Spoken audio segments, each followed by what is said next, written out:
Très bien. Bonjour à tous. Merci d'être toujours aussi fidèles pour ce rendez-vous traditionnel de début d'année. C'est un plaisir de vous rencontrer pour moi la première fois et aussi pour la première fois pour la SNR. Merci de votre présence. Votre intérêt est toujours très précieux. Il est précieux pour nous le collège, pour nous les services, et plus généralement, il fait vraiment partie de la culture de sûreté, d'une sûreté transparente et en dialogue avec la société. Nous sommes encore au mois de janvier, donc forcément, je commencerai par vous souhaiter à tous, en mon nom propre, au nom de mes collègues du collège, Géraldine, Jean-Luc, Olivier et Stéphanie, ainsi qu'au nom des services que représente Olivier Gupta comme directeur général, une très bonne année au plan personnel et au plan professionnel. Et nous nous souhaitons aussi tous collectivement une bonne année pour la sûreté. Comme vous le savez, je commencerai habituellement par un propos introductif, que j'essaierai d'être aussi court que possible, je suis toujours un peu bavard, et après nous aurons un temps de questions et de réponses. Cette année, nous sommes dans un contexte particulier, alors bien évidemment particulier au plan politique, économique et budgétaire, mais également pour l'autorité de sûreté, puisque c'est l'an 1 de la toute nouvelle ASNR. Et donc, un peu exceptionnellement, je commencerai par parler de nous avant de parler de la sûreté. Ce n'est pas par narcissisme, mais parce que la création d'une nouvelle autorité, c'est quand même un événement important. Cette création de la SNR, je la résumerai autour de 3 messages. Le premier message, c'est une institution nouvelle et c'est un beau projet au service de nos concitoyens et pour la France. La SNR, c'est un nouveau organisme qui est fort de nos histoires anciennes, la SN et l'IRSN, mais dans lequel nous sommes tous nouveaux. Et plus le temps passe depuis que j'ai pris mes fonctions le 12 novembre, plus j'en prends conscience et je le souligne. La SNR, ce n'est ni l'IRSN ni la SN, c'est la réunion de ses forces pour quelque chose de nouveau. Et au-delà des polémiques, c'est une structure qui est plus forte et plus indépendante. Elle est forte de la loi, qui installe notre indépendance, et du Parlement à qui nous rendons régulièrement des comptes. Et vous avez pu constater ces dernières semaines que nous avons eu plusieurs rendez-vous et nous en aurons encore plusieurs en 2025, notamment devant l'OPEXT. Elle est ensuite forte de la compétence et de la maîtrise technique au plus près de la connaissance qui se construit avec la recherche et l'expertise au service de la décision. Elle est enfin forte en France et à l'international et je peux vous témoigner que j'ai reçu beaucoup de messages, des messages de reconnaissance, d'encouragement et d'intérêt pour ce que nous faisons. Le deuxième message, c'est que la SNR est opérationnelle dans toutes ses dimensions, et contrairement d'ailleurs à ce que pouvaient prétendre certains. Elle est opérationnelle en recherche, avec la continuité de nos actions de recherche, en expertise, qui est restée mobilisée tout le temps au service des instructions. En termes d'instruction, vous avez vu un certain nombre de décisions qui sont sorties ces dernières semaines, en matière d'instruction, de contrôle, de surveillance de l'environnement ou d'inspection. Les décrets sont sortis, l'équipe de direction a été installée, l'organisation a été fixée et les délégations permettent de fonctionner correctement. Et le dernier document important, qui était le règlement intérieur, a été présenté à l'OPEXT et approuvé la semaine dernière par le collège. Donc tout est au rendez-vous. Cette ASNR, elle est opérationnelle aussi avec une gouvernance originale. Cette gouvernance originale, nous l'illustrons à cette table et dans cette salle. C'est une gouvernance classique sur le modèle des autorités administratives indépendantes, avec un collège qui incarne l'autorité et qui prend les grandes décisions, mais qui fixe aussi les grandes orientations stratégiques. Et ça, c'est l'originalité. Nous allons nous pencher sur toutes les activités de la SNR, y compris la recherche, l'expertise, la surveillance, les activités opérationnelles. La gouvernance est ensuite une direction générale et des services. Cette direction générale est incarnée par Olivier Gupta, qui, là encore, couvre l'ensemble des métiers, recherche, expertise et instruction. Et la gouvernance, ensuite, sera aidée, accompagnée par des instances nouvelles, un conseil scientifique, d'une part, et une commission éthique et de déontologie qui sera là pour éclairer l'autorité dans la diversité de ses missions. Et c'est bien l'originalité de cette autorité administrative indépendante que de couvrir un spectre large de missions et de métiers et avec un effectif important, 2000 personnes. Cela fait de l'autorité de l'ASNR une des plus importantes autorités de sûreté dans le monde, et c'est une fierté mais aussi une responsabilité. C'est enfin, cette autorité administrative, un maillage, un ancrage territorial, et je le souligne aussi, ce n'est pas nouveau pour l'ASN, mais c'est très précieux pour l'ensemble de l'ASNR, puisque cela permettra de bénéficier d'un retour vers l'expertise et la recherche, de l'expérience de terrain, et c'est très précieux. Les services sont opérationnels, je le disais, et des premières opportunités ont déjà été saisies, de l'expertise au contrôle, avec un centre de crise unique, qui maintenant est situé à Fontenay-aux-Roses, et un dispositif d'astreinte et des exercices de crise qui ont déjà pu être tenus dès la fin 2024.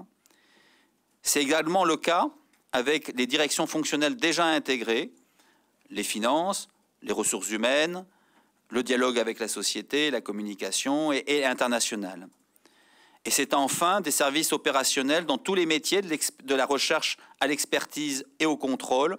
Et pour illustrer cette continuité de fonctionnement, je signalerai par exemple que le nombre global d'inspections réalisées en 2024 a même été supérieur à celui de 2023. Il nous revient maintenant, et c'est mon troisième message concernant la SNR, à construire cette nouvelle autorité dans la durée. Ça veut dire quoi, construire cette autorité? C'est tout d'abord préserver la robustesse de l'expertise, tout en allant chercher les opportunités et les forces d'un modèle qui serait plus intégré. Cela veut dire quoi, plus intégré? C'est un meilleur pilotage stratégique et opérationnel, plus collectif, de l'ensemble des composantes de la sûreté, de la connaissance, depuis la connaissance qui se construit jusqu'à la décision et au contrôle. C'est ensuite affirmer des valeurs qui font le collectif. Et nous mènerons dans les prochains mois un travail collectif très large, interne, autour de ces valeurs. Alors ces valeurs, lesquelles sont-elles? Quand on essaie de les évoquer spontanément, on pense bien sûr à l'indépendance, la rigueur d'analyse, au sens de l'intérêt général, à la transparence, et il y en aura probablement d'autres. Ces valeurs, je pourrais les résumer et les rassembler dans un mot, qui est la culture de sûreté. Et la culture de sûreté, ça sera vraiment un ferment du collectif, que l'on soit chercheur, que l'on soit expert, que l'on soit instructeur ou inspecteur. Cette culture de sûreté, elle passe par la posture interrogative, le fait de se poser des questions, l'écoute des signaux faibles, la culture du débat, en interne et en externe, ainsi que la transparence et bien sûr, pour utiliser un jargon anglais, le leadership, l'implication, l'engagement. Construire cette nouvelle autorité, c'est ensuite installer la SNR dans son écosystème et dans tous ses métiers. À nouveau, recherche, expertise et instruction, inspection. En tirant profit des nouvelles synergies et en installant cette SNR en France et à l'international. C'est tout particulièrement vrai en recherche, et je dirais un mot plus particulier sur le domaine de la recherche. La SNR est un acteur de la recherche, un acteur reconnu d'excellence en France et à l'international. Et c'est une chance de pouvoir ainsi aller depuis la connaissance qui se construit jusqu'à la décision publique qui se prend. Nous avons fait le choix d'un processus robuste de recrutement du directeur scientifique que nous avons engagé la semaine dernière. On va s'appuyer pour cela sur un comité de recherche dont j'ai confié la présidence à Pierre Toulouat, qui est un ancien président du conseil scientifique de l'IRSN. L'objectif est de recruter un directeur scientifique qui ait une reconnaissance académique, une curiosité intellectuelle et une hauteur de vue qui lui permettent d'embrasser l'ensemble des enjeux de scientifique et de recherche de la nouvelle ASNR et construire ainsi l'évaluation, la stratégie et les partenariats de demain. Il pourra s'appuyer également sur un conseil scientifique qui, là aussi, aura des missions nouvelles par rapport aux instances qui préexistaient dans nos instances respectives de l'ASN et de l'IRSN, notamment avec des missions plus larges en matière d'évaluation et de stratégie. Cela permettra de mettre à jour progressivement la stratégie de recherche et de partenariat dans les prochaines années. Progressivement est le mot-clé, et je terminerai par là pour parler de la SNR. C'est bien d'un cheminement dans lequel on s'engage. Dans les premiers mois, l'enjeu numéro 1 sera bien de s'assurer que la nouvelle structure fonctionne bien, qu'elle dispose d'une organisation plus aboutie et pérenne et de processus robustes. Et puis progressivement, je dirais à l'horizon des 2 prochaines années, il conviendra d'aller voir ensuite, devoir revisiter nos éléments de feuille de route dans les différents domaines. Je parlais de la recherche, je pourrais également évoquer le dialogue avec la société, qui est un enjeu important pour l'autorité, et pour lequel nous engagerons un travail étroit avec le Haut Conseil à la transparence et à l'information sur la sûreté nucléaire, à savoir le HCTSN, et sa présidente, Madame Noisville. Alors, cette nouvelle ASNR, cette nouvelle autorité, elle est au service de la sûreté et de la radioprotection. Et je propose maintenant d'en venir justement aux grands enjeux en ce début d'année, tels que le collège, les services, l'autorité les perçoit. Et pour une fois, et pour marquer aussi notre attachement au R de la radioprotection, qui maintenant se trouve dans le sigle de la nouvelle autorité, je commencerai justement par la radioprotection et le nucléaire de proximité.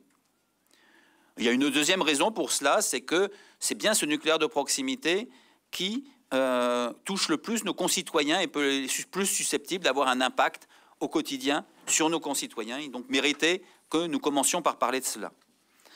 Parler de radioprotection et nucléaire de proximité, c'est évoquer 4 sujets aujourd'hui avec vous. Le premier, c'est celui de l'innovation. La radioprotection est bien soumise en face du défi des technologies médicales de plus en plus innovantes. Et 2024 a été encore une fois marqué par une accélération de ces innovations en matière de techniques médicales recourant à des rayonnements ionisants. Il est essentiel pour l'autorité et pour la radioprotection que les décisions de l'ensemble des acteurs du système de soins soient bien éclairées au plus tôt et en anticipation par la juste prise en compte également des enjeux de radioprotection. Et dans ce contexte, l'autorité, la SNR, poursuivra sa montée en compétences et le développement de sa capacité d'expertise en anticipation, notamment dans le domaine de la médecine nucléaire. Mais au-delà de ce paysage stimulant de l'innovation, la radioprotection de proximité, c'est aussi beaucoup d'établissements de santé qui sont encore dans des situations fragiles en matière de radioprotection. La SNR l'observe dans ses inspections, mais également dans les événements significatifs de radioprotection, les ESR qui lui sont déclarés. Il y a encore trop de facteurs humains et organisationnels, de tensions sur les ressources, d'évolution d'organisation qui occupent une place significative dans ces événements. L'effort doit être encore poursuivi en matière de culture de radioprotection et la vigilance est de rigueur.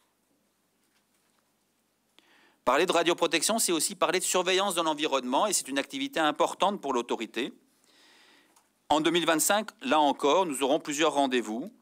À la fin de l'année 2025, nous publierons le bilan 2023-24 de la surveillance de la radioactivité en Polynésie française. Nous poursuivons un certain nombre d'études de sites également en métropole et nous déploierons encore de nouvelles capacités de mesure, et notamment des balises de mesure plus modernes télérées sur le territoire. Enfin, ce sont aussi des activités de recherche et vous savez que la SNR est très présente sur ces sujets-là et nous poursuivrons notamment les travaux de recherche dans le cadre du programme européen Pianoforte. Je le signale parce que c'est un grand programme européen conjoint dont le pilotage a été confié par l'Union européenne à la SNR, et c'est une reconnaissance de la capacité d'entraînement de la France dans la matière. Je vais en venir maintenant aux enjeux de sûreté et relatifs plutôt au parc électronucléaire et aux usines du cycle. Et ceci autour de quatre thèmes, en fait, 3 ou 4 thèmes, 3 thèmes et demi. Le premier enjeu, bien évidemment, c'est la prolongation du parc existant. Dans des conditions sûres, c'est notre tâche première. En 2023-24, les contrôles de la corrosion sous contrainte se sont poursuivis. Ils continueront à se poursuivre en 2025 dans des conditions maîtrisées et maintenant bien industrialisées. Cette industrialisation permettra d'ailleurs de faire entrer ces contrôles dans la gestion industrielle de la maintenance du parc. La prolongation du parc passe également par les démarches de réexamen de sûreté. Ces démarches ont maintenant été bien industrialisées. D'ailleurs, ça a vraiment été un élément qui m'a vraiment frappé quand j'ai pris mes fonctions. C'est vraiment, que ce soit chez EDF ou que ce soit au sein de l'autorité de sûreté, dans ses dimensions d'expertise et d'instruction, la démarche de réexamen de sûreté, elle a été vraiment industrialisée. Industrialisée, c'est quoi? C'est articuler 3 exercices différents. Tout d'abord, le traitement des 4e réexamens de 40 ans, des 900 MW, puis des 1300 MW. Ces réexamens se poursuivent, comme vous le savez, avec une amélioration sensible de la sûreté. C'est le noyau dur, c'est le traitement post-Fukushima. Pour les 1300 MW qui sont maintenant encore devant nous, une concertation publique a été tenue avec une appréciation positive des garants et nous en sommes très satisfaits. Nous prendrons position prochainement sur la dimension générique de ce réexamen à 40 ans des 1300 MW suite aux instructions qui ont été menées en 2024. Les réexamens, c'est aussi préparer le coup suivant. Le coup suivant, ce sont les 5e réexamens à 50 ans, les RP5 pour les 900 MW. Comme vous avez dû le voir, la SNR a pris position sur les orientations pour les 5e réexamens périodiques. Les grandes priorités de ce réexamen seront bien évidemment la vérification de conformité, la maîtrise du vieillissement et la prise en compte du changement du risque climatique. Enfin, et toujours avec ce souci de l'anticipation, nous avons commencé à réfléchir sur les enjeux au-delà de 60 ans. Et pour cela, comme mon prédécesseur vous l'avait présenté l'année dernière, une démarche originale a été engagée. Il s'agissait de changer d'approche et de partir des éléments qui pourraient limiter la durée de vie des centrales. Il y a tout d'abord là un enjeu de connaissance. Identifier quels sont les enjeux de construction de connaissances, tant chez l'exploitant qu'au sein de l'autorité. Et pour cela, l'autorité poursuivra ses propres travaux de recherche sur le vieillissement des composants métalliques. Nous avons émis également un avis, suite à l'avis du comité scientifique de l'ASN, qui est paru fin 2024, sur le besoin en connaissances. Ce sont ensuite des éléments techniques qui sont attendus jusqu'en ce début d'année 2025 pour une instruction et une prise de position de la SNR à la fin 2026. Cette prise de position permettra également d'éclairer les pouvoirs publics dans leurs exercices de programmation de l'énergie à long terme. Parler du parc en fonctionnement, c'est aussi maintenant parler de l'EPR de Flamanville. L'EPR de Flamanville poursuit l'augmentation de puissance et nous avons plusieurs rendez-vous dans le suivi que nous faisons pas à pas de ce démarrage d'un nouveau réacteur. Nous aurons une première autorisation à donner au passage des 25% de puissance et le suivi se poursuivra avec un autre accord un peu plus tard lorsqu'on atteindra le seuil des 80%. Dans cette phase de démarrage, vous le savez, il y a eu un nombre important d'événements significatifs pour la sûreté. EDF a pris le sujet avec détermination et avec sérieux. Et collectivement, en bonne culture de sûreté, avec EDF, nous ferons un retour d'expérience de la mise en service à l'issue de ce cycle, les réussites, les difficultés, les pistes de progrès, les enseignements, avec une audition d'EDF par le collège. Enfin, pour terminer sur ce volet de la poursuite d'exploitation, nous avons un défi collectif que mon prédécesseur avait déjà engagé et qui doit mobiliser tant l'autorité que les exploitants, c'est celui de la simplification. Et comme j'ai eu l'occasion déjà de le dire plusieurs fois, il n'y a pas besoin de l'autorité pour faire compliqué, donc c'est vraiment un défi collectif. Mais c'est aussi un enjeu de sûreté réelle, et donc nous poursuivrons notre travail, notamment sur les règlements généraux d'exploitation des RGE. Deuxième grand enjeu, le nouveau nucléaire. Le nouveau nucléaire, c'est tout d'abord des nouveaux réacteurs, c'est le PR2. L'instruction de la DAC de Penly se poursuit, avec un objectif d'enquête publique en 2026 et un aboutissement de l'instruction de la SNR à la fin 2026. Mais au-delà des procédures administratives, la construction de ces nouveaux EPR, c'est un défi industriel, vous le savez. Un projet qui se déroule bien, c'est aussi bon pour la sûreté. Et donc, la SNR continuera à s'assurer de l'amélioration de la qualité de la conduite du projet, parce que cela fait partie de la bonne sûreté. Mais la conduite de ce projet, c'est également un enjeu de rigueur industrielle. Et la rigueur industrielle, c'est la culture de sûreté dans toute la chaîne de sous-traitance. Et donc la SNR restera encore vigilante quant à la mise en œuvre des engagements pris par EDF et la filière pour améliorer la qualité et le bond du premier coup aux standards du nucléaire. Et nous poursuivrons donc en ce sens nos inspections pour voir sur le terrain comment ça s'applique. À cet égard, vous le savez, nous avons publié au mois de juin un guide à l'intention de l'ensemble des sous-traitants de façon à ce qu'ils se saisissent bien des enjeux qui sont liés à la qualité des matériels destinés aux installations nucléaires. Le nouveau nucléaire, c'est aussi l'innovation. et notamment les nouveaux réacteurs, les petits réacteurs modulaires. L'innovation, c'est une bonne nouvelle dans le nucléaire, et la SNR, vous le savez, s'adapte avec les mêmes exigences de sûreté dans ses méthodes de travail avec les start-up, et chacun dans son rôle. La nouvelle organisation prévoit même d'ailleurs une nouvelle direction qui est opérationnelle, qui est déjà intégrée et qui interagit étroitement avec les porteurs de projets pour s'assurer qu'ils intègrent le plus en amont possible les différents enjeux de sûreté.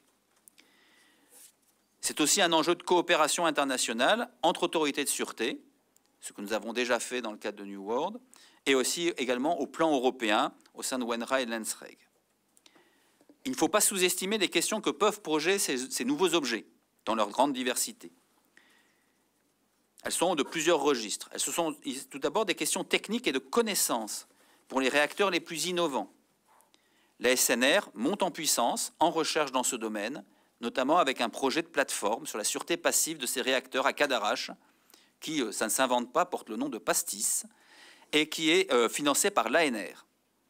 Ce sont également des enjeux, des questions autour des objectifs de sûreté, notamment pour permettre d'une part la standardisation, mais aussi intégrer les conditions parfois très particulières d'exploitation de ces réacteurs, qui peuvent être situés dans des sites industriels non nucléaires, dans des environnements urbains plus denses, en absence de personnel sur le site, et donc poser des questions particulières en termes de gestion accidentelle, de post-accidentelle.